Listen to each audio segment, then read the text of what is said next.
What's going on, everyone? So, the Golden State Warriors appear to have just completely admitted defeat.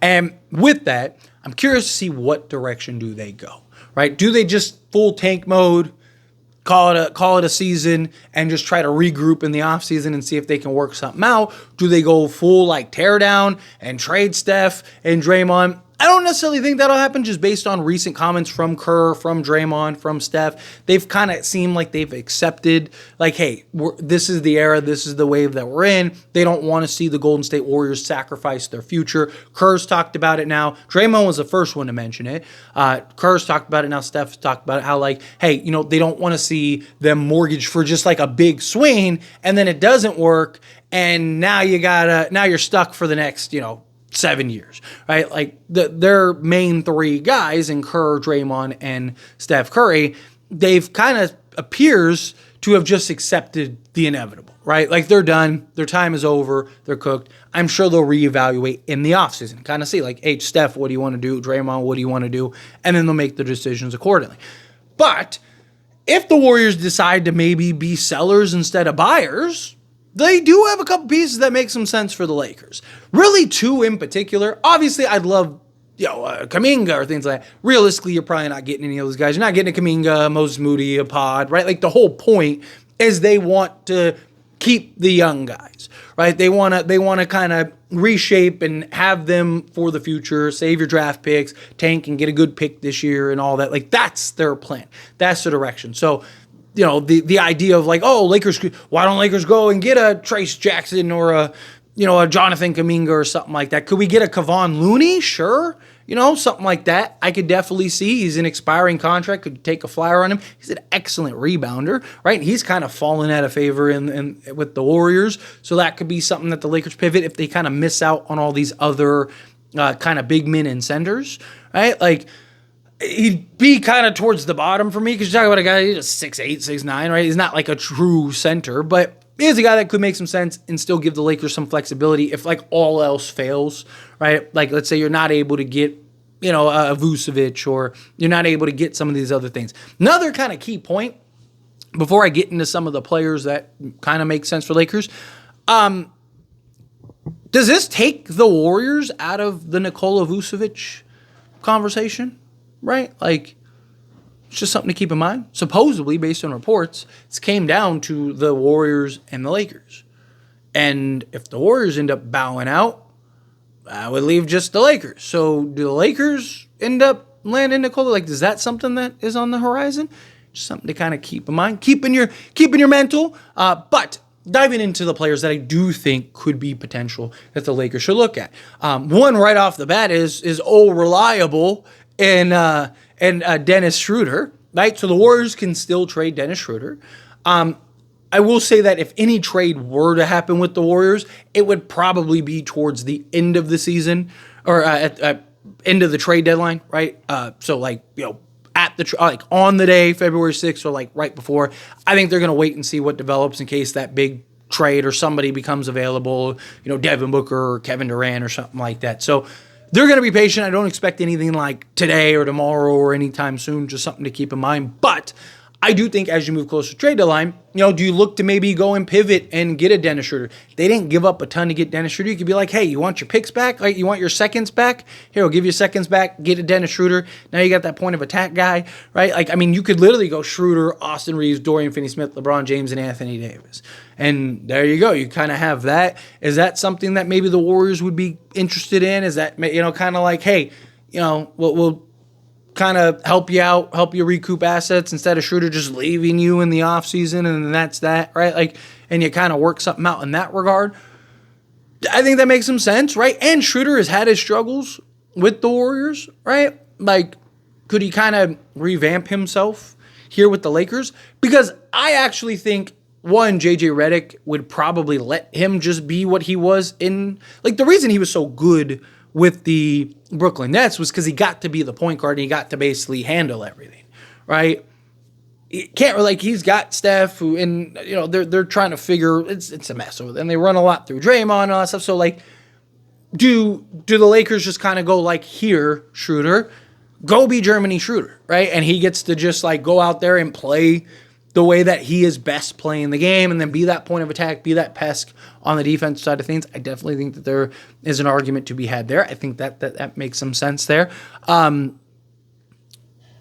Buddy Hield, right? I mean, the Lakers have traded for they literally traded for him twice and it got canceled. Once was to get Russell Westbrook. The second time was to trade Russell Westbrook to get him, and then that didn't work. Kind of this circle of just everything comes full circle. So that could be an option, right? I know Buddy Hield has not been he started off like he was prime Klay Thompson, right? When he first went to the Warriors, it was just absolute lights out. Since then, he's really cooled down. However, I do think, right, it's kind of one of those things like when it rains, it pours, right? Warriors were looking like the best team in the league. Everyone was playing above their pay grade, right? Everyone was just tearing it up. Reality set in, and law of averages kicked in, and then some guys started playing under the pay grade. Now everyone's doing it. I mean, even Steph went on a slump not that long ago, right? So, and he'd also be playing alongside LeBron, playing alongside Anthony Davis. Lakers really could use the shooting. Right? And he's only making let's call it $9 million, because Lakers have to send out extra money. So, do you work something out like that? Right? Can you work something out to where maybe you can land yourself a Buddy Hield in the deal? Right? Problem is that neither team can really. You probably have to get a third team, so there probably have to be more pieces. But you could do, like I said, a Schroder and a Buddy Hield, right? That's $20 million, $21 million. Something like that. Let's just call it $22 million to be safe, right? Pivot something there. Maybe you get, like I said, you get a third team involved to maybe take on a Gabe Vincent or something, right? Throw them a second. There's a path. There's always a path. There's always a way, especially if you want to make it work. But to me, it's just like Buddy Hield's a guy that I think makes some sense. If you could get Buddy Hield and Schroder, right? It's not the sexy trades. There's 15 other moves I'd like to make. But let's say either for depth purposes, right? So let's say they do go get Nikola Vucevic. And it's we could go get Bruce Brown, or we could get Dennis Schroder and Buddy Hield. I mean, I probably would prefer Bruce Brown. I'm high on Bruce Brown personally. But you get that shooter and you get that point of attack guy that is familiar with the Lakers, that is familiar with LeBron James and Anthony Davis, right? And can work to an extent. Those are the things to weigh. So to me, I look at the Warriors as that secondary trade. Not the main trade. Not the move that's that's the move that solves everything. But no, kind of okay, we got the pieces we need. Now let's go look at some depth. Right, I've talked about can you get a Cody Martin? Can you get a Josh Green? Oh, if you can't get that, can you get a Dennis Schroder and a Buddy Hield? Right, things like that to go get the again, kind of give you that higher end on the back eight, right?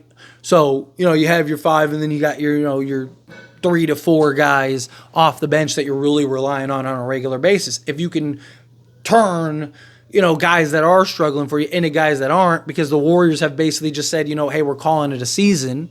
And, hey, sure, we'll take Gabe Vincent and see if Gabe Vincent works better than Dennis Schroder for us, right? And maybe that's something that they'd be willing to do. Sure, right? Gabe Vincent is better off ball, so, maybe they kind of look at it as okay, he could be the initiator and then just kind of be the off-ball guy for us. It's just things that kind of come to mind, right? Again, trying to find those, those outliers, right? Keep hearing the same names, which is good, right? Because there's a lot of options out there for Lakers, and the more options there are, the more likely a deal or a trade gets done. But what are the kind of other gems? What are kind of the other things that could fill in holes that we have, or kind of provide needs that we have, or just the overall, just kind of upgrade the overall. Like I said, top 8 guys, right? And now, again, Buddy Hield, I still think better. I trust Buddy Hield more now, today, than I do a Dalton Connect, right? That doesn't mean that Dalton Connect won't be better or anything like that, but I just, Buddy Hield's a guy that's, he's been there, done that, right? He's a guy that he has this successful career of hitting threes. slot him alongside LeBron and AD. I mean, he's a guy that can go off literally on any given night. You got a Dennis Schroder who could be that point of attack, be that guard for you that the Lakers have really been looking for. Like I said, a Kevon Looney, right? Break glass in case of emergency type guy, right? Where it's like, all these other centers fail, all these other centers don't work out. Well, maybe we go look and see if we can grab something in a Kevon Looney who is one of the better rebounders, get you the offensive rebound. You probably want to sell the farm, and he's an expiring contract, so you'd have some flexibility in that department. Right, you'd have a guy that you could kind of count on and trust. The only reason he's not playing more is because Trace Jackson Davis is essentially Kevon Looney 2.0, but he's younger, right? And they're kind of going with like the youth movement now, the youth direction. But it's just kind of a thought, right? Like hearing the Warriors have kind of packed it in. It's kind of like, all right, so that means maybe instead of being buyers, maybe they look to be sellers at the trade deadline, especially if they can't buy anything, if there's nothing there to buy. But just a thought. Again, conversation. What do you think? How do you feel? What are your thoughts? I love to hear it, so let me know down in the comments below. That being said, if you haven't liked this video, hit that like button. Helps me a lot. If you enjoy these types of videos, and I truly appreciate it. Not subscribe to the channel, hit that subscribe button. Turn on the bell notifications. Appreciate y'all. See you in the next one. Thank you.